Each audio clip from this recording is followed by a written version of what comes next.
Hello, in this video I'm going to introduce some ideas to do with acoustics and acoustic treatment and what we might aim for when we're thinking about the room that we record in. The relationship between the sound source and the room is probably the most important aspect in making any recording.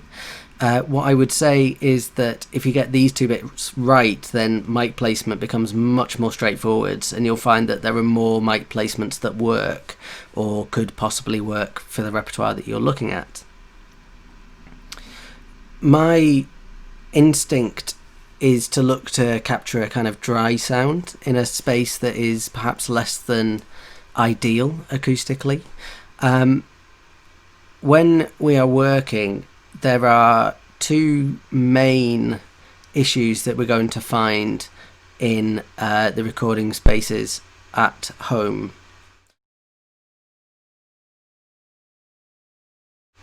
The first is bass frequency, particularly if you play a low instrument. And what you'll find is that low frequency kind of gathers in the corners of rooms. So that can be good for certain instruments if you want to highlight the low end, something like a classical guitar, where you maybe want to bring up the low end. But it might not be so good for something like a double bass, which is already kind of has plenty of low frequency content.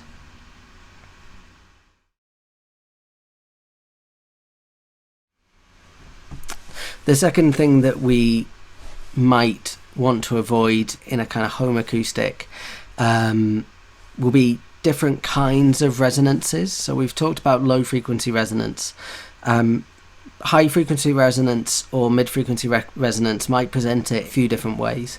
You might hear a flutter where there's like high frequency sound audibly kind of flutters between two surfaces. It might sound like a as the sound fires backwards and forwards between two surfaces.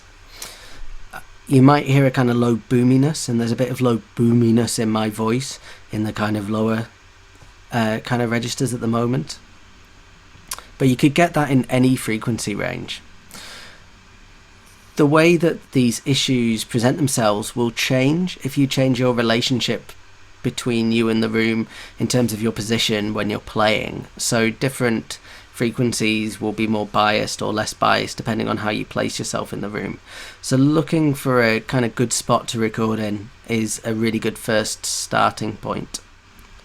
And in the second part of this series of videos about acoustics, I'm going to take you on a sound walk around my house, and I'm going to show you how I would go about finding out about the characteristics of the acoustics that I work in, and some strategies for finding where the less good places to perform are, and maybe hopefully where some of the better places to perform are. Welcome to this audio tour of my home. We're going to start by listening to each room, just to the ambient sound, to see what kind of background noise we're dealing with. Then I'll speak a little bit so we can get a sense of the sound of this room generally, and then I'll show you how I would try to identify some of the both positive and negative characteristics of a space.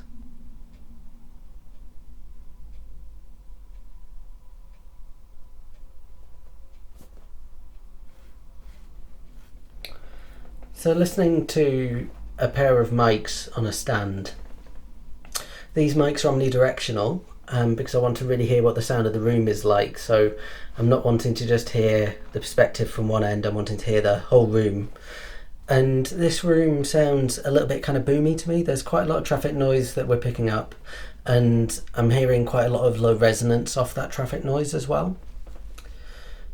I'm aware of the clock ticking as well. That's just really an observation. So if this room's a bit boomy, let's see what we can find out. So to find out about an acoustic, I would make some loud sounds, and I would try to adjust the frequency content of those sounds. So I'm going to use claps and clicking my tongue and clicking my fingers to see what kind of resonances I hear when I do those things, whether they're dark, mid-range or bright sounds. And this will tell me how the sound is decaying in the space as I do that. So when I clap, I'm very aware of a kind of pitchy resonance.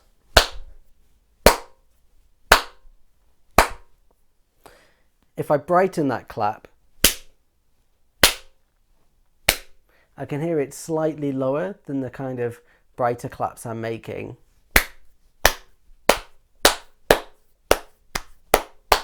And it's more in the kind of mid-range. If I click my tongue, I can hear it still kind of being set off though.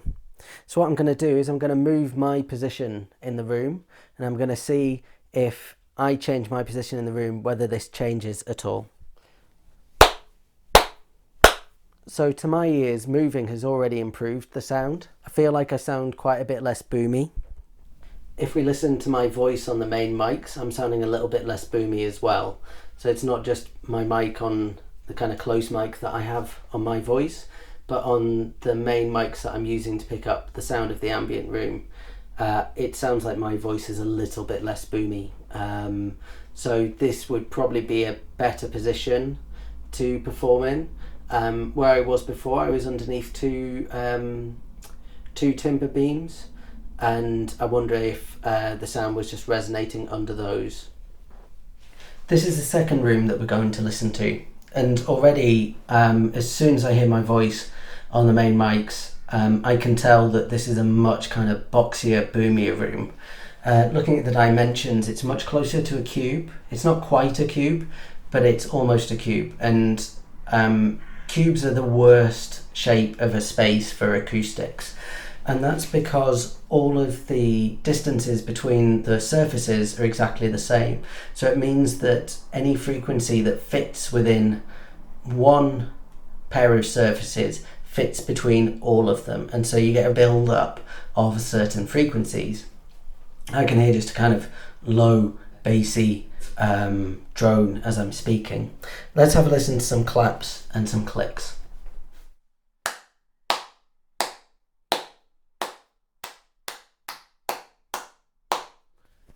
So I'm not hearing that bassiness in the claps, and I think that's because the claps are a little bit brighter than that bass frequency that I was hearing when I was speaking. If I click,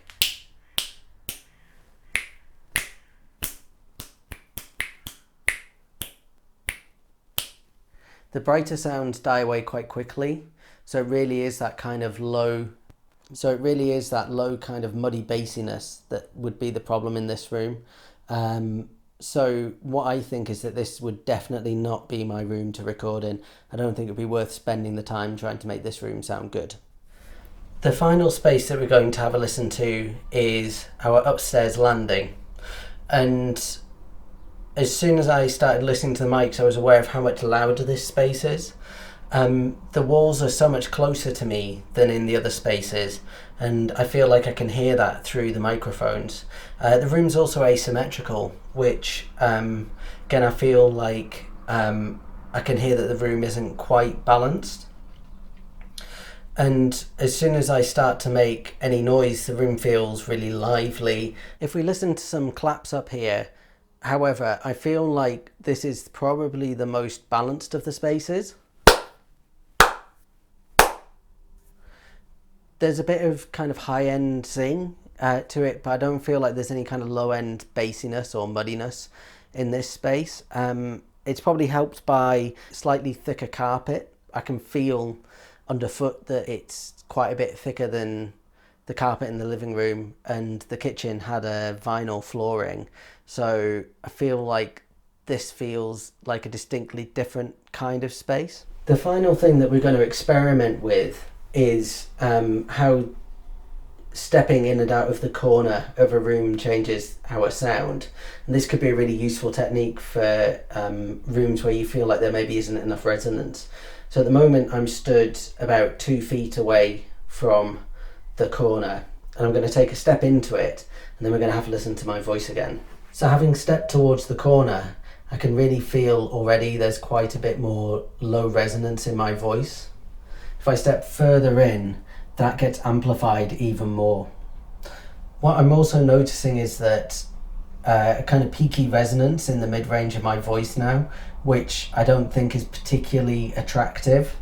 If I step back out, then my voice sounds quite a bit more natural straight away. So that might be a strategy that would work for certain applications, but perhaps this strategy wouldn't work well for my voice in this room. The other thing that I'm really aware of in this space that I wasn't as aware of in the kitchen is the traffic noise from a nearby main road. And from that perspective, I think it definitely wouldn't be a good space to record in, because the balance between the ambient sound and my voice is problematic. There's far too much ambient sound present. Hopefully this audio tour has been useful in terms of thinking about ways you might find out about a space.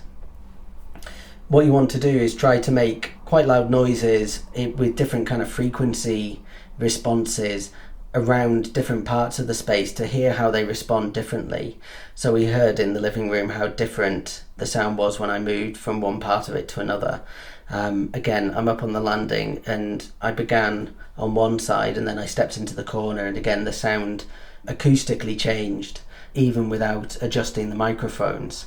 So that's a really powerful way to shape your recorded sound. The better the sounding room, the better your recordings are going to be in the end. In the third part of this set of resources, I'll show you a couple of ways you can use items from around the house to adapt the sound of your recording. Hello. In this video, I'm going to cover a little bit about some ways we can adapt the acoustic that we're working in a kind of bedroom or home recording context. Most of us will be working in rooms that are, I suppose, less than ideal in terms of the acoustics we're used to working in. If we're classical musicians, we're used to working in recital halls or concert halls and other spaces with acoustics that in some cases might be kind of some of the most respected acoustics in the country or the world. Birmingham Symphony Hall is one of the kind of better acoustics. Some of us might have played in some of the kind of main European concert halls. And so working in less good acoustics is I guess partly a shock to the system, but also something that we need to negotiate and deal with. In general, unless you have a particularly nice sounding room, the best approach you can take is going to be to try to dry up the acoustic as much as you can, and then you could look at the tutorials on how to mix audio and look at ways that you might be able to make a dry recording sound a little bit more reverberant, a little bit more lively. So knowing that we can adapt our recording once we've made it, let's look at a couple of ways that we can look to dry up the acoustic that we're working in or control it a little bit. I'm going to work in this little corner which I've been using as my kind of small office space to do Zoom calls and that kind of thing. And what I'm going to try is firstly putting a duvet up behind me to see if that focuses the sound a little bit. So listening to the sound of my voice, it's already changed. It's already sounding a little bit more focused and a little bit more controlled, and I'm hearing a little bit less room sound. So this has clearly made, I suppose, probably a positive improvement in terms of my vocal sound. Whether this would improve other instruments, you'd need to try it and see what happens. The other thing I'm just a little bit aware of is the kind of bright sibilance in my voice seems to be coming out a little bit more than it was. That could be a mic placement problem, but it could also be something that's introduced by this acoustic treatment, and it would be a good idea to kind of try experimenting with different mic placements. once you've adjusted the acoustic sound.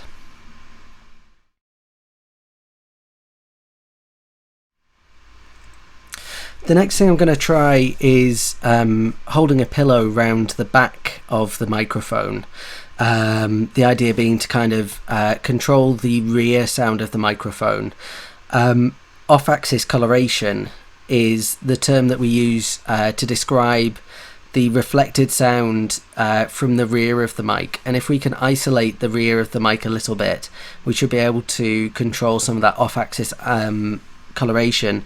This should hopefully make the sound a little less bright and harsh. I don't think my voice sounds particularly bad, but this might improve it even further.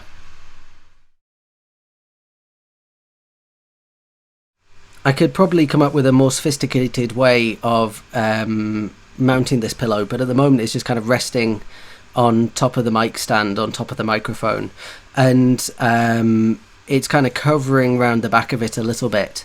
And again, I think my voice sounds a little bit more focused than it did before, and a little bit drier, so I'm getting a little bit more kind of clarity in the voice. I'm also hearing a little bit less of that brightness that I was just talking about. So again, this seems to have been a kind of useful, positive improvement to the kind of timbre of the sound. The thing that I'm now a little bit aware of is in the low range. I'm hearing a little bit of boominess and a little bit of a kind of boxiness, which I would want to address.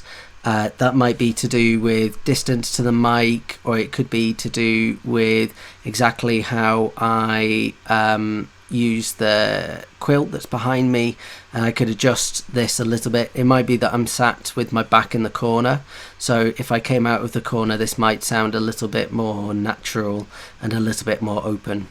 But these are two things that you could try. You could try hanging a quilt behind you, and you could try finding a way to mount some kind of absorbent material behind the microphone. There might be a nice neat way to do that, maybe with another mic stand, or with a a trap tray or something like that if you're a percussionist.